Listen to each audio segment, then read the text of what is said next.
오늘 저희는 지금까지 한 달 넘게 사사기서를 묵상했습니다. 그리고 지난주에 정 목사님께서 삼손 설교를 마치심으로 12사사에 대한 설교가 마쳐졌었지요. 그리고 나서 이제 17장부터 21장까지 사사기는 계속해서 사사는 등장하지 않고 이상한 스토리의 이야기가 등장하고 있습니다. 17장부터 18장까지는 미가라는 한 개인과 또 레위인 한 청년의 이야기, 그리고 단지파라는 공동체 이야기가 함께 어우러져서 그 당시의 종교적인 그런 타락이 얼마나 심했는지를 우리에게 지적해주고 있습니다. 19장부터 21장까지는 또 다른 레위 청년을 통해서 당시의 윤리적인 그러한 죄악이 얼마나 관영했는지 사사기 저자는 우리에게 고발하고 있는 것 같습니다. 그래서 사사기 17장부터 21장까지는 결론부이지만 결론부가 특이하게 당시의 시대 상황을 우리 다시 한번 일깨워주면서 우리의 삶을 돌아볼 것을 우리에게 얘기해주고 있는 것 같습니다. 우리가 막장 드라마라는 말을 쓰죠. 막장 드라마는 되게 막 욕을 하고 저럴 수 있냐고, 어떻게 저게 죽었다 살아나, 뭐 어떻게 저렇게 돼 하면서도 이렇게 빠져들면서 본다 그러더라고요. 그렇게 빠져들어서 본 적은 없어서. 하지만 막장 드라마를 그래서 막장임에도 불구하고 여전히 막장 드라마는 존재한다라는 거예요. 마치 사사기 17장부터 이루어지는 21장까지의 스토리가 막장 드라마 같아요. 성경에 기록된 본문 중에 가장 막장 드라마 중에 순위를 꼽은다면 1순위가 아닐까 싶어요. 모든 사람이 다 비정상이에요. 정상적인 판단과 정상적인 어떤 그런 그 삶의 자세를 취하고 있지 않아요. 모두 다 이상한 논리로 막장 드라마를 찍고 있습니다. 오늘 저희가 실은 본문 말씀 6절까지 봤지만 이 미가라는 사람과 레위인과 이 단지파가 이 오묘하게 얽혀 있어서 이 18장까지 다 살펴봐야 됩니다. 그런데 오늘 제가 또 성찬식까지 있어서 그걸 제가 다 구글절절히 얘기하시면 여러분 지치실 거거든요. 그래서 이거에 대한 자세한 스토리는 여러분이 10월 7일, 6일, 7일, 8일 정 목사님 새벽 설교를 다시 한번 들으시면 재미있게 어떤 일들이 있었는지는 알 수 있게 될 것입니다. 오늘 저는 짧게 스토리를 이야기하고 이 스토리를 통해서 저자가 우리에게 뭘 말씀하려고 하는가에 대한 초점을 좀 더 맞추려고 합니다. 오늘 17장 1절에 보니까 에브라임 산지에 미가라는 이름하는 사람이 있었다라고 시작하고 있습니다. 이 미가는 원래 이름은 미가 예후라는 이름인데 축약해서 이름을 쓰고 있습니다. 미가 예후는 야훼 하나님이거든요. 하나님과 같은 이가 누가 있을까, 이런 말의 뜻이에요. 그러니까 미가의 어머니가 자기 아들을 낳고 이름을 지으면서 이 땅에 여호와 같은 분은 없다, 그렇게 믿음의 고백을 담아서, 그러니 하나님 한 분만을 섬기며 살아라, 이런 의미가 있었겠죠. 마치 제가 제 큰딸을 베풀시 은혜은이라는 이름을 써서 하나님의 은혜를 베풀며 사는 인생이 됐으면 좋겠다, 이런 의미인 거죠. 그런데 특이한 건 그렇게 아들 이름은 지었지만 정작 아들도, 그리고 그 어머니도 이 이름에 걸맞는 인생을 살고 있지 않다라는 게 아이러니입니다. 그러면 어떤 삶을 살고 있을까요? 그 어머니가 2절에 보니까 은 1,100을 잃어버렸어요. 나중에 레위 청년을 1년 고용하면서 연봉을 은 10개를 주겠다고 얘기하거든요. 그러니까 은 10개면 1년치 연봉쯤 되는 것 같아요. 그러니까 최소한 은 1,100개는 많은 돈이겠죠. 어마어마한 돈이에요. 어떤 면에서 뭐 수억이 넘는 돈일 거예요. 그러니 환장을 했겠죠. 제가 1억도 없지만 저에게 1억이 있는데 그걸 잃어버렸다면 꼭지가 돌 거예요. 그렇지 않겠어요? 엄마가 꼭지가 돈 거예요. 그래서 엄청난 저주를 퍼부었어요. 이 가져간 놈, 이놈 죽을 거다 하고 막. 그런데 그 저주가 아들의 귀에도 들린 거예요. 근데 범인은 누구였습니까? 아들이었어요. 엄마의 저주가 너무 무서워가지고 스스로 엄마에게 그 돈을 다시 지금 갖다 바치는 거예요. 어머니, 잃어버린 돈 은 1,100 여기 있습니다 라고 갖다 줬어요. 그러면 정상적인 부모라면 혼내야 되잖아요. 네가 어떻게 그럴 수 있냐고. 네가 어떻게 어미의 돈에 손댈 수 있냐고. 그런데 이상한 반응을 보여요. 2절 하반절에 보면 그의 어머니가 이르되 내 아들이 여호와께 복받기를 원하노라. 아니 돈을 자기 어머니의 수억이 되는 돈을 훔친 아들이 그거 자기가 훔쳤다고 가져왔는데 혼내기는커녕 여호와께 복받기 원한다고 이야기하고 있어요. 그리고는 더 나아가서 그 미가가 은천백을 어머니께 돌려주니까 그 어머니가 아들을 위해서 신상을 새기고 한 신상을 부어 만들어요. 그러니까 두 개의 신상을 만든 거예요. 하나의 신상은 깎아서 만들었고 하나의 신상은 부어 만든 신상 두 개를 만들어요. 아들을 위해서 신상 두 개를 만들면서 이름하기에는 3절 하반절에 보면 여호와께 거룩히 드리노라 이렇게 쓰고 있어요. 그러니까 미가 어머니 입장에서 지금 신상 두 개를 만든 건 하나님을 위한 거예요. 그리고 아들을 위한 거라고 생각하고 있는 거예요. 그래서 은 200을 가져다가 은장색에게 주어가지고 신상을 만들었어요. 그리고는 그것을 아들 집 미가의 집에 갖다 놨어요. 왜 그러냐면 미가의 집에는 신당이 있었어요. 개인이 예배드리는 그런 신당, 개인 성전이 있었던 것이죠. 그가 그 신당이 있었기 때문에 거기에 미가는 덧붙여서 어머니가 주신 그 두 개의 신상을 신당에 모셔놓고 거기에 걸맞는 또 구색을 맞추기 시작해요. 제사장들이 입는 에봇을 만들었어요. 그리고는 드라빔, 당시에 점칠 때 사용했던 이방 사람들이 그런 우상이죠. 그걸 또 만들었어요. 그리고 자기 아들 중에 한 사람을 세워서 제사장을 삼았어요. 이거 미쳐도 단단히 미친 게 아니에요. 엄마와 아들이 쌍으로 미쳤어요. 도저히 우리의 상식으로는 이해할 수 없는 일들을 하고 있는 거예요. 그리고는 그 평가를 사사기의 저자는 6절에 그때에 이스라엘의 왕이 없었으므로 사람마다 자기 소견에 오른 대로 행하였다라고 기록하고 있어요. 미가나 그의 어머니가 이런 행동을 했던 이유는 왕이 없었기 때문이라는 거예요. 왕이 누구입니까? 하나님이십니다. 그들의 인생에 하나님이 없었어요. 근데 정말 하나님이 없었습니까? 하나님 여전히 계셨어요. 그런데 그들이 여전히 계신 하나님 앞에 서지 않고 오히려 자기들의 생각과 자기들의 뜻으로 하나님이라고 신상을 만들어 놓고 자기 생각의 신, 자기가 만들어낸 신을 섬기고 있는 것. 이 상황이 당시의 일반적인 사사시대 가정의 이야기라는 거예요. 하나님을 섬긴다고 하면서도 전혀 엉뚱한 방향으로 하나님을 섬기고 있고 도덕적으로도 윤리적으로도 전혀 타당치 않은 일들을 서슴없이 벌이고 있는 시대. 우리의 삶은 어떻습니까? 우리가 입술의 고백으로는 우리의 삶의 주인이 하나님이라고 얘기하지만 정말 우리의 삶에 왕이 있습니까? 사사기 저자의 고백처럼 왕이 없었으므로 사람의 소견에 좋은 대로 행했던 것처럼 우리에게도 이 하나님이 그냥 문의로만 상징적으로만 그 하나님이 계셔서 내 마음대로 내 뜻에 오른 대로 내 뜻대로 우리의 삶을 경영하고 있지는 않습니까?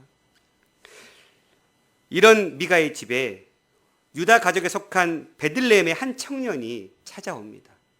계속해서 7절과 8절에는 베들레헴이라는 말을 반복해서 쓰고 있거든요. 유다라는 말을. 원래 이 레위 청년이 기거해야 될 장소는 유다의 베들레헴이었어요. 당시에 여호수아 시대 때 남쪽의 큰 전쟁, 북쪽의 큰 전쟁을 통해서 가나안 땅에 유력한 자들을 다 점령했거든요. 그리고는 가나안 땅을 분배해 줬어요. 모세 시대 때 요단강 동편의 땅을 므낫세 반지파와 므낫세의 절반 지파와 갓지파, 루벤 지파에게 나눠줬고 이제 여호수아 시대 때 9지파 반에게 나머지 땅을 분배해 준 거예요. 거기에 소속되지 않은 지파는 레위 지파였어요.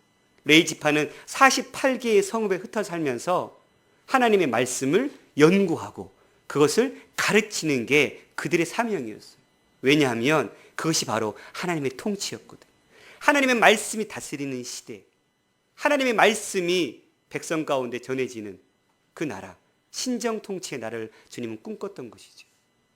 그러면 레위인의 사명은 각자 자기에게 주어진 성읍에서 열심히 하나님의 말씀을 연구하고 깨달아서 그 말씀을 백성들에게 가르쳐야 되는 거예요. 또한 그렇게 열심히 레위인들이 하나님의 말씀에 전념할 수 있도록 그 각 성읍의 사람들은 하나님 앞에 마땅한 11조와 제물을 드리는 거예요. 그러면 거기에서 일부를 이 레위인들이 취해서 그들의 생계를 위해서 쓸 수 있어야 했어요. 그런데 백성들도 이 레위인이 하나님의 말씀에 온전히 전념하여 살 수 있도록 제물을 드리지 않았어요.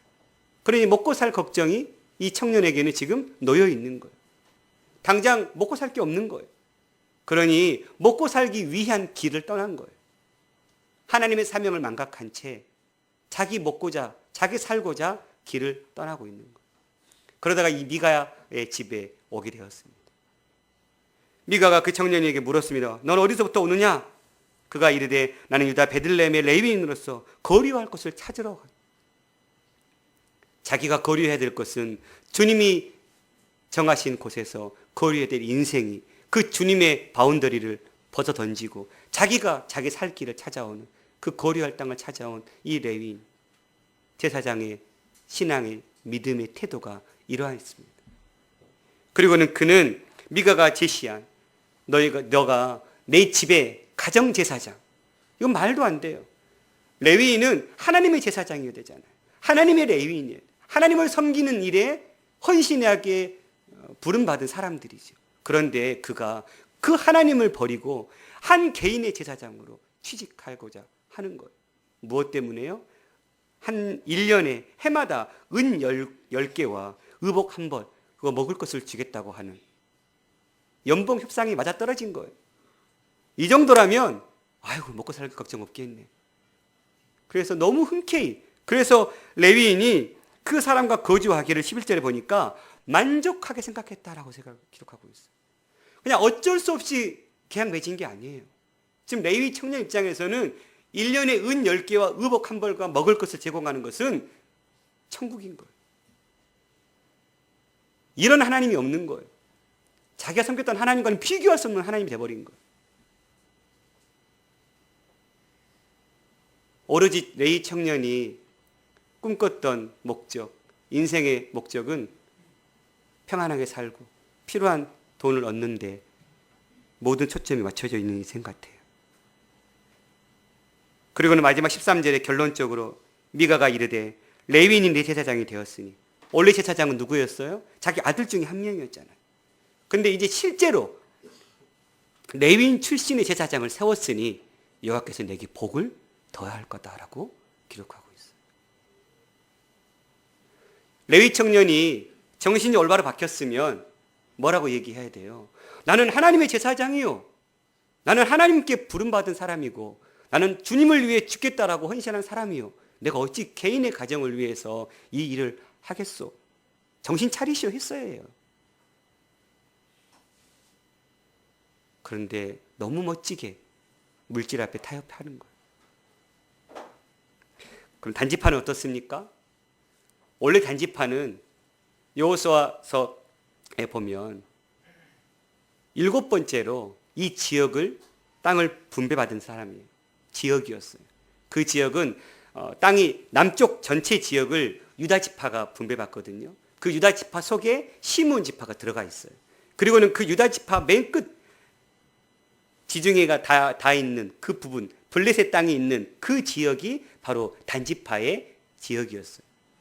근데 단지파는 주님 주신 그 기업의 땅을 차지하지 못했어요. 사사기 1장 34절에 보면 그 땅에 살고 있는 아모리 족속이 워낙 강해가지고 그들이 오히려 쳐들어와가지고 단지파를 골짜기로 이 산 위로 쫓아버렸어요. 그래서 골짜기를 내려오지 못하도록 하나님의 이름으로 싸워서 승리해야 될 지파가 오히려 세상 사람들에게 정복당하는 삶을 살고 있는 것. 그래서 자기 살 곳을 더 이상 이 땅은 살지 못하겠다. 이 땅은 죽일 땅이다. 그래서 새 땅 찾아가자 하는 게 18장이에요. 그런데 이 땅은 주님이 주신 기업의 땅이잖아요.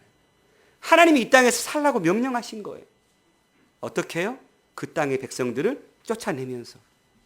왜요? 전쟁은 여호와께 있으니까. 지금까지 이스라엘 백성들이 여기까지 오는 과정 속에 모든 전쟁은 다 주님 손에 있었어요. 철저하게 하나님께서 이 전쟁을 다 치러주셨어요. 그것도 온 백성이 다 볼 수 있도록. 바로의 군대를 홍해에서 다 수장시켰어요. 여리고성 정말 말도 안 되는 기적으로 하나님께서 무너뜨려 주셨어요. 아이성의 전투, 그 외에 모압이나 아모리 족속과 싸우는 전쟁 가운데, 그리고 이스라엘 땅을 정복하는 과정 속에, 이 가나안 땅을 정복하는 과정 속에 남쪽의 연합군과 북쪽의 연합군의 전쟁, 이 모든 전쟁 가운데 하나님의 손길이 항상 함께 하셨어요. 그러면 단지파는 무엇을 꿈꾸고 바라봤어야 됩니까? 현실은 힘들고 어렵지만, 이 아모리 족속은 우리보다 강대하지만, 그러나 그 아모리 족속보다 더 위대하신 하나님이 우리와 함께 하시니 우리가 믿음으로 싸우자, 하나님이 주신 기업을 차지하자 하면 주님께서 도우시지 않을 일이 없었어요. 반드시 주님 도우셨을 거예요. 엄청난 기적을 맛보게 하셨을 거예요. 그런데 당장 눈앞에 있는 단지파의 그 권력 앞에 스스로 자기 이슬을 밥 메뚜기라고 여겨버린 거예요. 예전 조상들의 그 믿음의 태도를 취한 거예요. 그뿐만입니까? 단지파는 나중에 땅을 정복해 가는 과정 속에서, 정탐하는 과정 속에서 가나안 정탐과 비슷하게 5명의 정탐꾼을 보내요. 그리고 그 정탐꾼들이 참 희한하게도 이 미가의 집에 들리는 거예요. 그런데 미가의 집에 이 레위 청년에게 이야기하면서 계약이 맺어져요. 그러니까 우리가 가는 길이 하나님께서 기뻐하시겠느냐? 레위 청년이 기뻐한다고. 너의 길에 복을 주실 거라고. 정신이 올바로 박혔으면 뭐 하는 짓이냐고. 단지파는 지금 살아야 될 땅이 어딘데 어디로 가려고 하냐고 해야 되는데 하나님께서 복 주실 거라고 이야기하고 있어요. 다시 정탐을 마치고 돌아가서 이제 600명의 군대를 이끌고 라이스 땅이라는 갈릴리 북쪽 맨 상단에 있는, 갈릴리 호수에서도 수십 킬로 올라가야 되는 그 라이스라는 지역. 그런데 거기는 레바논 산맥에 이렇게 쌓여 있어서 굉장히 이렇게 외부의 세력으로부터 보호받을 수 있는 천연적인 요새였다고 해요. 평안하게 살았어요, 라이스 백성들이. 그래서 그 땅을 차지하려고 자기들의 욕심을 위해서 그 땅을 향해서 가고 있어요. 그리고 가는 길에 미가의 집에 들려서 미가의 제사장, 미가의 신상을, 그 드라빔을 다 훔쳐가요. 그리고 레위 제사장에게 요구를 해요. 네가 한 집의 제사장이 되겠느냐, 한 지파의 제사장이 되겠느냐. 여러분 같으면 어떻게 했겠어요? 이 레위 입장에서는 돈을 추구했던 이 사람은 당연히 그래, 내가 한 집안의 제사장보다는 한 지파의 제사장이 훨 낫지. 고민의 흔적 없이 따라가요. 뭘 가지고요? 자기 주인의 신상을 자기가 들고 가요. 그걸 쫓아오는 미가의 집을, 그 군대를 아주 처참하게 모욕 주면서 결국은 미가가 싸울 힘이 없어서 돌아가는 스토리가 18장의 이야기예요. 오늘 우리가 이 이야기들을 보면서 무엇을 깨닫기로 합니까? 미가는 어떻게 해서든지 복받기 위해서 혈안이 되었던 사람이었습니다. 하나님의 복을 위해서라면 수단과 방법을 가리지 않았습니다. 하나님이 기뻐하시고 하나님이 원하시고 하나님 앞에 주님 말씀해 주신 대로가 아니라 자기가 자기 판단에 의해서 이렇게 하면 복 주시겠지라는 마음으로 이 일들을 행했어요. 그래서 신당 만들어 놓고 애법 만들어 놓고 드라이브 만들어 놓고 아들 제사장 삼아 놓은 이유가 무엇입니까? 자기 집안 잘 되게 하는 마음뿐이었어요. 우리 집안에 신상도 모시면 잘 풀리겠지. 아이고, 내 아들 중에 한 사람 제사장 세우면 우리 집안에 제사장이 있으니까 주님 복 주시겠지. 이거 외에는 관심이 없었어요. 무엇보다 미가는 전통적인 이스라엘 예배 방식에 완전히 떠나 있었어요. 그가 하나님이 금지한 신상을 만들었어요. 그리고 자격 없는 사람을 제사장 삼았어요. 그가 어떤 방식으로 예배드렸는지 전혀 기록되어 있지 않고 어떤 방식으로 제사에 필요한 물품을 만들었는지 기록되어 있지 않아요. 그러나 눈에 보듯 훤하죠. 그러나 반면에 출애굽기, 레위기, 민수기를 거쳐오면서 모세는 하나님께서 말씀해 주신 대로 하나님의 명령에 따라 모든 성막에 필요한 것과 성막과 그 성소의 기구들을 하나님께서 일러주신 대로 다 만들었어요. 그 주님께서 일러주시는 예배의 방식대로 하나님을 섬기기에 힘을 썼어요. 정반대죠. 미가는 지금 자기가 자기 소견에 오른 대로 하나님을 끌어다가 자기 복받기 위해서 이 일을 하고 있다면, 모세는 철저하게 그 하나님의 명령에 순복하면서 하나님께서 기뻐하시는 일을 하고 있는, 똑같이 둘 다 하나님을 섬긴다고 하지만 그러나 정작 이 미가는 자기가 만든 하나님, 자기가 만든 방식으로 이 일을 하고 있다는 것. 무엇 때문에요? 복받기 위해서.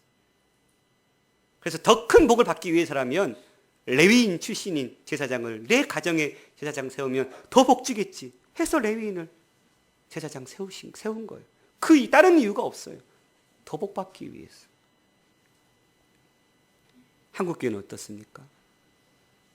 우리는 어떻습니까? 하나님께서 들고 있는 손에 그 축복의 보따리를 탐내고자 하나님 전제에는 관심 없고 그 손에 들고 있는 축복만 감떨어지기를 바라는 마음으로 누워있는 그러한 삶으로 세워지지는 않았습니까? 미가는 하나님을 바르게 섬기기 위해 신당을 만든 게 아닙니다. 그는 하나님을 바르게 섬기는 일에는 관심조차도 없습니다. 우리는 어떻습니까? 하나님을 정말 바르게 섬기는 일에 우리의 관심이 있습니까? 아니면 그냥 하나님을 그저 이용하는 일에 우리의 관심이 있습니까? 무슨 수를 써서라도 복을 받으면 되지, 이 태도가 혹 우리 안에는 있지는 않습니까? 레위는 어떻습니까? 어떻게든 출세하자, 어떻게든 내 살 길을 찾아가자. 내 인생에 하나님이 무슨 소용이냐? 나에게 떡을 주고 밥을 주는 게 내 인생의 전부이지. 내가 그걸 통해서 내가 일신양면한다면, 내가 출세한다면 끝이지. 우리 인생 가운데 주님께서 이 땅에 우리를 보내셔서 나를 하나님께서 이 땅에 보내신 이유가 어디에 있을까? 내가 무엇을 하고 살아야 될까? 우리는 늘 고민하죠. 그러나 때로는 그 하나님의 목적, 그 하나님의 뜻을 망각한 채 내 일신양면을 위해서 어떻게든지 출세하기 위해서 하나님을 이용하는, 하나님을 팔아서 이용하는 그러한 신앙의 삶 가운데 머물러 있지는 않습니까? 단지파는 어땠습니까? 어떻게든 살 곳을 찾기 위해 애썼던 그들, 하나님이 주신 약속의 땅을 과감하게 벗어버리고 하나님의 보호의 손길을 거부한 채 자기들끼리 살기 위해 갔던, 그러나 그들의 체험은 어떻습니까? 그들이 남쪽 지방에 계속 살았더라면 그들은 100년 넘게 더 살 수 있었습니다. 그들이 북쪽의 최북단에 갔기 때문에 아수르에서 멸망당할 때 그들은 멸망당했어요. 지파가 사라졌어요. 남쪽 유다에 붙어 있었다면 포로 귀환 시대 때 다시 귀환해서 지파가 명맥이 유지될 수 있는 그런 길도 있었을 거예요. 스스로 선택한 길은 주님의 보호하심이 없었습니다. 우리는 어떻습니까? 하나님께서 우리에게 거룩한 성도로 부르시고 거룩한 성도에 걸맞는 삶을 살라 말씀하시는데 그 삶이 힘들어서 세상과 타협하고 적당히 하나님의 은혜를 이야기하면서 세상의 은혜들을 구하는 삶을 살고 있지는 않습니까? 오늘 말씀을 통해서 우리는 우리 신앙의 세 가지의 그릇된 종교의 모습을 살펴볼 수 있을 것 같습니다. 첫 번째는 실용주의적인 종교입니다. 실용주의가 무엇입니까? 실용주의는 1차적인 관심은 진리에 있지 않습니다. 옳고 그른 것을 따지지 않습니다. 그저 그것이 내게 유익이 되면 전부이지. 그게 실용주의 아닙니까? 미가는 자기 집에 신당을 만들었고 드라빔을 만들어 놓고 예배를 드렸어요. 어쨌든 하나님을 예배하려는 마음이 있었지만 그야말로 자기 마음대로 자기 편리한 대로의 신앙을 하고 있었던 것이죠. 정말 하나님께서 기뻐하신 것이 무엇일까? 하나님이 요구하신 것이 무엇일까? 진리를 찾고 그 진리 앞에 서려고 하는 관심보다는 그저 나 편하면 되지. 그저 내게 유익만 있으면 되지. 이거 실용주의 아닙니까? 자본주의 사회에 깊이 뿌리박고 있는 철학이 바로 이 실용주의 철학인 것 같습니다. 자본주의와 실용주의가 일맥상통하는 이유는 그 근본에 개인의 이기심이 자리 잡고 있기 때문에 그렇습니다. 나만 아니면 돼. 저는 이 예능 프로 제일 싫어합니다. 근데 우리 딸들이 너무 좋아해요. 유일하게 주일날 TV 볼 수 있는 시간에 그거 봐요. 런닝맨. 그런데 맨날 그들은 나만 아니면 돼를 외치고 있어요. 나만 아니면 돼. 그런데 이 사회가 점점 그 말에 마법 걸리듯이 나만 아니면, 내 가족만 아니면 다른 사람이 어떻게 되든 상관없는 사회가 점점 되어가고 있는 것 같아요. 미가가 비뚤어진 신앙생활을 하게 된 가장 중요한 동기는 결국 자기 이기심이에요. 나만 복 받으면 되지 뭐. 내 복을 위해서 내가 이렇게 한다는데 누가 뭐라 그래. 진리에는 아무런 관심이 없어요. 여러분, 우리는 얼마나 하나님의 영광을 위해서, 얼마나 복음을 위해서 십자가를 짊어지고 주님을 따르는 일에 헌신하고 있습니까? 그냥 내 편한 대로 적당히 그냥 종교를 이용하고 있지는 않습니까? 여러분의 유익만 챙기려고 신앙생활을 하지 않는지 곰곰이 생각해 봐야 될 문제입니다.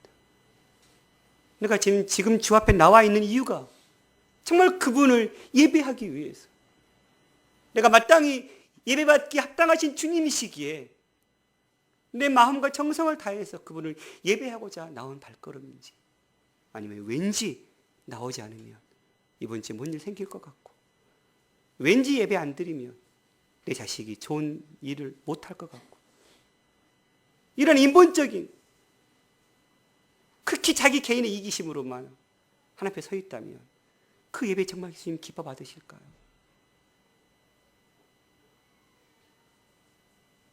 정말 우리가 곰곰이 생각해 봐야 될 문제입니다. 두 번째 종교의 모습은 기복주의적인 신앙입니다. 하나님은 자신의 백성들에게 정당한 복을 약속하셨습니다. 주님도 우리가 이 땅에서 복을 받고 살기를 원하시지요.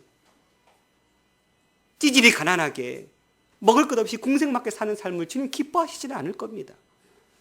하나님의 자녀가 이 땅에서 행복을 누리며 사는 것 주님 원하시겠죠. 그러나 오해해서 안 될 부분은 예수 믿는 최종적인 목적이 세상적인 복을 얻기 위한 거라면 그건 그릇됐다라는 것입니다. 주님이 주시는 복은 세상이 이야기하는 복이 아니라는 것입니다. 부자가 되기 위해 예수를 믿는다면 그것은 해와 달을 숭배하고 성황당에서 복을 비는 것과 매 한 가지입니다. 참 신이신 하나님을 믿는 것이 아니라는 것입니다. 무당을 불러다가 굿하는 것과 교회에 나와서 기도하는 것과 무슨 차이가 있습니까? 미가의 신앙은 기복신앙이었어요. 그저 복을 위해서라면 하나님의 진리에 관심 없고 자기 편한 대로, 자기 실용주의적으로 진정한 신앙생활로 그 영혼이 복받기를 원하는 믿음이 아니었습니다.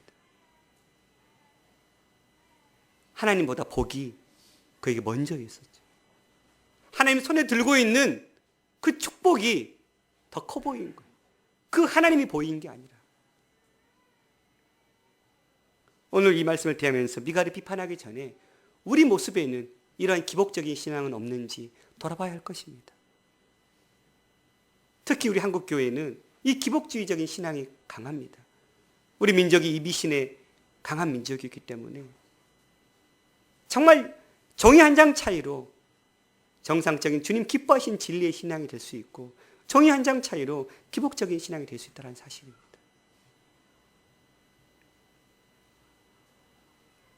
세 번째 종교의 모습은 의식주의적인 신앙의 모습입니다. 하나님을 섬기는 교회에서 여러 가지 의식을 행하는 것은 신앙을 표현하는 방법이지요. 오늘 저희가 성찬식을 진행하는 것도 나를 위해서 2000년 전에 십자가에서 죽으신 그 예수의 십자가를, 나를 위해서 찢기신 그분의 살과 나를 위해서 흘리신 그분의 피를 기념하는 행위이죠. 그런데 그런 알맹이는 쏙 빼버린 채 형식에만 매여 있다면 어떻겠습니까? 예수님께서 형식만 중시하는 바리새인들에게 화 있을진저 외식하는 서기관들과 바리새인들이여 너희가 회칠한 무덤과 같다고, 겉은 화려해 보이지만 그 안에는 썩은 것들이 가득 차 있다고 말씀하셨습니다. 형식이 우리의 생활을 보장하지 못합니다. 화려한 교회, 엄숙한 의식, 장엄한 예배, 이것이 우리의 신앙을 지탱해 주지는 못합니다. 한국 교회가 여기에 빠져 있습니다. 화려한 예배당, 화려한 수입 대리석으로 꾸민 엄청난 고가에 오르게, 서로 자랑하듯 더 큰 오르겐을 만들고 더 큰 화려한 예배당을 지은, 마치 그것이 그들의 믿음을 대변해주고 있는 양 착각하고 있는 그들.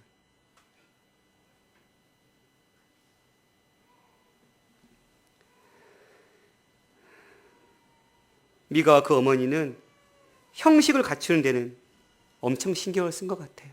신당도 만들어놨어요. 드라빔도 만들었어요. 에봇도 만들었어요. 제사장도 세웠어요. 형식은 그럴듯해요. 그러나 그 안에 하나님을 향한 믿음의 고백은 전혀 찾아볼 수가 없어요. 교회가 신앙의 내용을 상실하면 그 교회는 죽은 것이나 다름없습니다. 복음에 감격이 있고 신앙을 추구하는 그러한 정열이 있고 자손들에게 올바른 신앙의 유산을 넘겨주고자 하는 그 거룩한 싸움이 있을 때 비로소 그 형식이 의미를 갖게 되는 것이죠. 하나님의 기뻐하신 삶을 사는 것이 신앙생활의 목표가 되어야 됩니다. 주일날 교회 와서 예배드리고 가는 것으로 하나님이 복 주시기를 바란다면 그것은 미신의 차원입니다. 개업식 때 목사님이 오셔서 예배 드렸으니까 사업 잘 되겠지 한다면 착각입니다. 오히려 정직하게 일하고 종업원들 사랑하고 사회를 섬기고자 하는 마음으로 헌신할 때 그 복을 받을 수 있겠죠.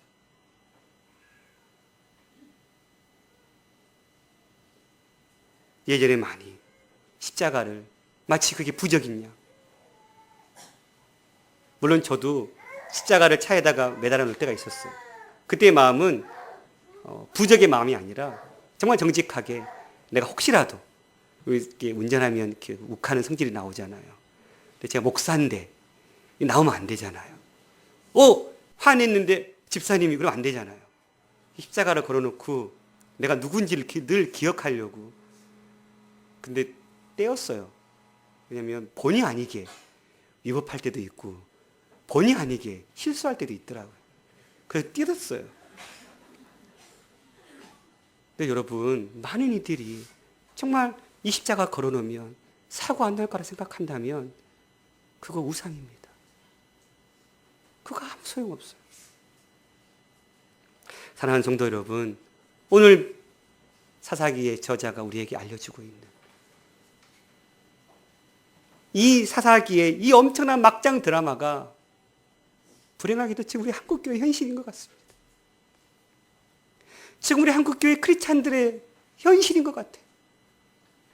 다른 누구가 아니라 바로 저의 현실이에요.